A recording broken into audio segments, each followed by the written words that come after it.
So the question is, if I have a manhole cover that looks like this grate here, G, and I want to place this cover on top of the manhole at H, to which it is congruent, how do I do so? And if I have two figures that are congruent, they must be related together by some isometry of the plane. And our question is, what isometry? What isometry is going to carry G onto its congruent copy over at H? So how he looks at it is, let's call our original triangle here the vertices ABC.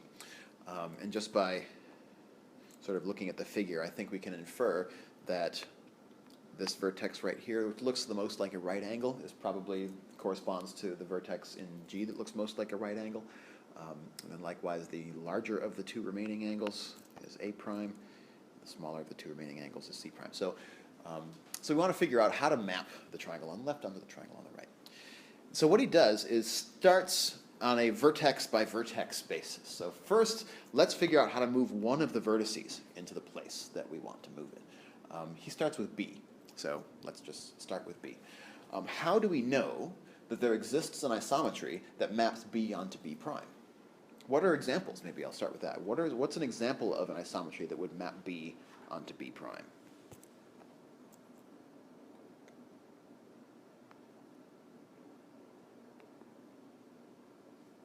Just the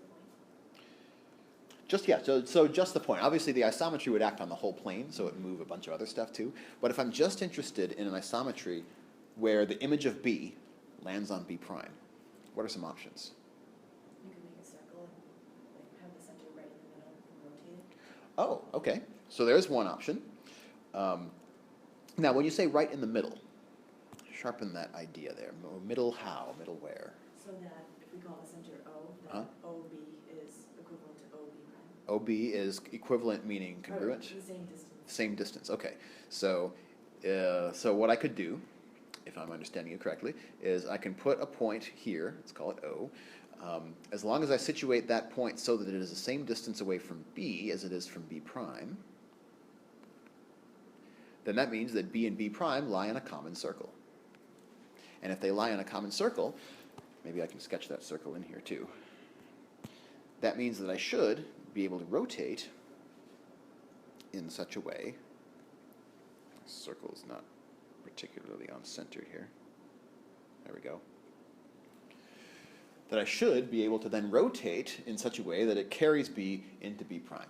Maybe we'll think about that rotation going counterclockwise by this reflex angle theta here. So whatever this angle theta is, then the rotation by that angle about the point O will carry B onto B prime. Definitely, right? So that's one option for how to do that. In fact, it's tempting to say that that's almost exactly enough to carry this triangle on top of that triangle. If I do apply that rotation to the whole triangle, then what I'm going to end up with in the image is a triangle that looks like that. This goes there, and that goes there. So that's what my image triangle would look like after I rotated it through an angle of theta about this point O. Okay, and then from there, what's my remaining step to put it on top of the manhole cover? Right, so now I just need to flip. And what's my mirror over which I want to flip? B prime, C prime. The line going through this side of the triangle would appear to be an appropriate mirror for this last step in the isometry. And so then we would have it. So that's one way of doing it. And we started off on this path by first deciding that we want to rotate. Can you think of another way? So another way to start would be to reflect instead of rotate. So if I want to carry B onto B prime, how should I reflect? What should be my mirror, my line of reflection? A line in the middle so that be the same thing as the rotation. Okay, and now you say in the middle, so sharpen that idea for me. In the middle how? In the middle of what? The distance from B to the line is the same distance as the line to B prime. Okay, right. If we want to carry B onto B prime via reflection, we need to reflect through a mirror which is equidistant to B and to B prime. Okay, what do we call the set of all points which are equidistant from two given points? name for this. In particular, what relationship should it bear to the segment BB prime? It's a perpendicular bisector. It's the perpendicular bisector of BB prime. Yep. So that would be how we construct our mirror for the sake of this reflection. So we draw the segment BB prime, and then we superimpose on top of that its perpendicular bisector. Whoops. And its perpendicular bisector will be the mirror over which, if we reflect this triangle, it will carry B onto B prime. So there, if I do that, it looks like, kind of try and draw this hopefully more or less accurately. It looks like I end up with a triangle that looks like that after reflecting across this mirror. Okay, and so now that I've accomplished that reflection, what else should I do in order to move this triangle onto its proper spot? I could rotate it. What should be my center of rotation for that? B prime. Yeah, let's use B prime as the center of a rotation. And the amount by which we should rotate, what angle should we rotate it by? Or where can we find that angle in this diagram? So my center of rotation. Which angle is going to give away for us the angle that we need to rotate? Let me label the vertices of our triangle over here with an X and a Y.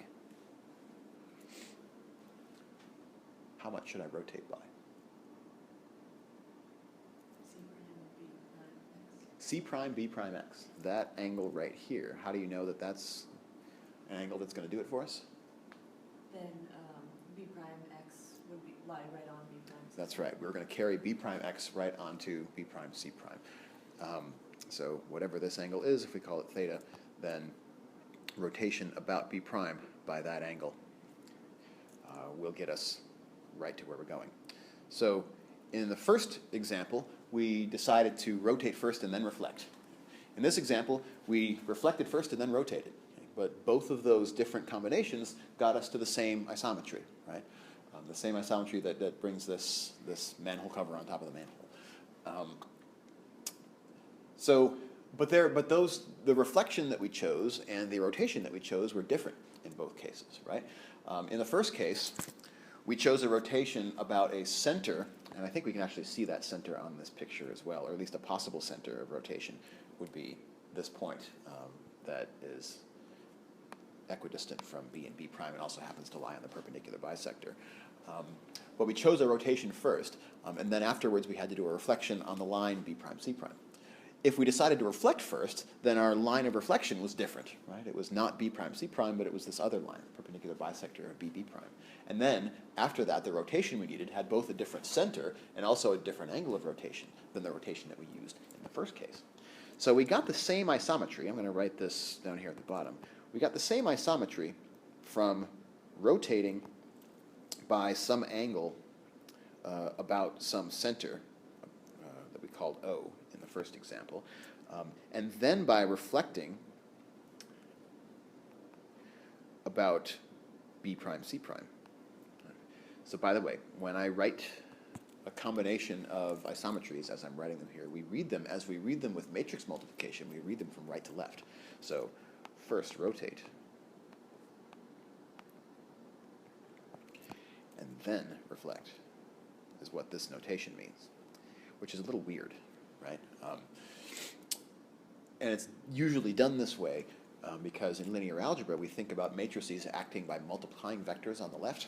And so if I'm a vector, or if I'm a point, x or something, then in this notation the first thing that's happening to x is the thing that's attached to the x on its left, right? So it's acting on the left of this x, and so the rotation happens first, and then the reflection happens to that whole thing, which is why we read them from right to left. They act on vectors on the left in the usual linear algebra parlance. And so my point in that, to come back to what we were saying, is that that isometry was the same thing. It achieves the same result as deciding first to reflect about the line L that we see here, the perpendicular bisector, which is the mirror between B and B prime. And then by rotating, but we rotated about a new center, B prime, by a different angle, called theta. And in that composition, the reflection is happening first, but it's a different reflection, right? and then the rotation is happening second, and it's a different rotation than the one on the right. So this is how sort of we, in big scare quotes, do algebra with isometries, right? We've now established an equality between two compositions of different isometries that achieve the same result. And in each case, we decided to choose one isometry, which is a reflection, and another isometry, which is a rotation. What's interesting about 8.2.9 is that it tells us that that choice can also be limited, can be narrowed down even further, because we can in fact accomplish what we're doing with rotation in these examples without having to use rotation. Instead, we can accomplish it by choosing to reflect, and it'll take us more steps, but it can keep us just in the realm of reflection and not have to use rotation. And anytime mathematicians can classify something down to an even narrower category, it's often beneficial. That's what we like to do. So rather than having 3 different tools to work with, we can say, well, we can do all the work we need to do with just one. Right? It's like I can go build a house and all I have is one hammer. Well, that's great. That's efficient, right? So let's rewind the tape then and think about, all right, I've applied this reflection which carries B onto B prime. Now, without rotating, how could I take another step that gets me closer to having this manhole cover on top of where it needs to be? Is there another reflection that I could do that could get me where I'm going? You could do 2 reflections. Okay. Or just one. Let's just start with one, because in order to do 2, we first have to do 1, right? And the problem in this is that we don't want to take a step backwards in our progress either, right? We did some hard work to get B to land on B prime in our isometry. If we can manage to keep that, then it would be nice to be able to keep that. So can we apply a reflection which doesn't ruin the fact that we now have B prime in the right place, but which also moves one of the other vertices into the place where we want it? What do you think? 2 possibilities here.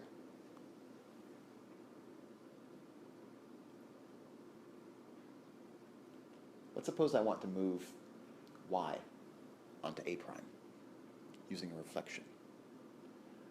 What should the mirror of that reflection be? A perpendicular bisector Um, connects Y and A prime through B prime. Okay, so that's a mouthful, but you're absolutely right, right? What we would be looking for in order to carry Y onto A prime is we would need to start with drawing in the segment from Y to A prime, and then constructing the perpendicular bisector of that segment. And it would be our fervent hope that that perpendicular bisector also pass through B prime. Why do we need it to pass through B prime, by the way? So we don't change that point? That's right. We want B prime to be what we call a fixed point of that isometry. We don't want it to move. So we need our mirror to go through B prime in order to not ruin that aspect of it. I think I've not drawn this picture particularly great. So let me fix that by putting in a little perpendicular hash right there. Okay, so now here's my question. How do we know that the perpendicular bisector of YA prime also passes through B prime? How do we know that YA prime B prime is an isosceles triangle? How do we know that this side is congruent to this side? Why? YB prime is the image of AB, right? And so that side of our original triangle has to be congruent to this side because why? How do we know that AB is congruent to YB prime? Because the isometry preserves distances. Yes, exactly. So because a reflection preserves distances, we know YB prime is congruent to AB. And we also assumed here that the triangle G was congruent to the triangle H, and therefore AB is congruent to A prime B prime. And therefore, by transitivity of congruence, YB prime is congruent to B prime A prime. So YB prime A prime is an isosceles triangle. And in an isosceles triangle, when you construct a perpendicular bisector of one of the sides, also happens to be an altitude. It's exactly the same thing in an isosceles triangle, which is something we probably should prove, but the argument with SSA prime or SSA plus is enough to justify why the 2 halves that we split this triangle into are congruent to one another, and therefore the altitude is the same thing as a perpendicular bisector. So that's a classic example if that argument were in our textbook, it would merit maybe 2 words. And it was really, you know, it took us 2 or 3 minutes to talk ourselves through all the ramifications. So foundations courses are about filling in those details a lot of the times. So that's how we can justify that we know that this mirror passes through B prime and that mirror will carry Y onto A prime the way that we want it to. So let's see if we can sketch the image of that results from that reflection. Let's see if I can do this justice here. So if we carry Y onto A prime, B prime stays where it is. And then I think, are we done at that point? That doesn't seem plausible. No, because where is X going to go? So X is going to end up here.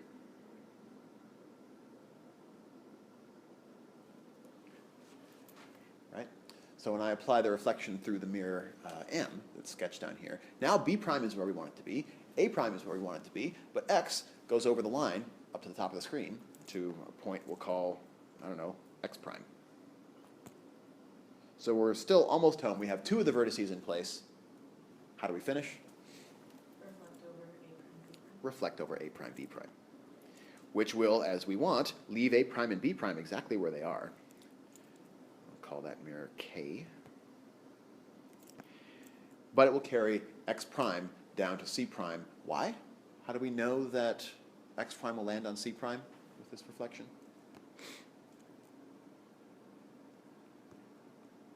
So these 2 triangles are congruent, which one of the ramifications of that is that X prime B prime will be congruent to B prime C prime.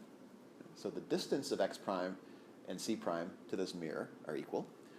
We also need to know in a reflection that what else needs to be true besides equal distances? Same angle? Not just same, but in particular, what angle does it have to have? What angle does X prime C prime have to bear to K? Well, actually, it's a right angle. But now that I say that, I think we don't need to know that it's a right angle. I think you're right. The weaker condition, as long as the angle is the same, should be sufficient. That would be something that we would probably have to prove as a proposition. But I like that reasoning almost more in some ways, because any time in a theorem that you can weaken the hypotheses that are needed in order to satisfy it, that's how math research and progress happens in our field, right? Is by weakening the hypotheses in a theorem, or by strengthening the conclusions of a theorem, right? That is what math research is. And so I think it's the height of critical mathematical reasoning to be able to look at an argument or look at a proof and say, well, we didn't really need as strong of an argument as you just made there. We don't need to know that this is a right angle. We just need to know it's the same angle on both sides. And in either one of those cases, we'll still be able to make the conclusion we're trying to make, which is that we need to carry X prime onto C prime. Are we always using a particular bisector to reflect that? But by definition of reflection, we have perpendicular bisector, right? And so if we're going back to the original definition of reflection, we do need perpendicular bisector. But it may be possible to weaken that by proving a theorem that says that as long as the angles are the same, that X prime gets carried onto C prime, right? And by a reflection. But that doesn't go back to the original definition of reflection, which does have the word perpendicular in it. But I'm satisfied in either case that the result of that will give us the triangle in the place that we're looking for.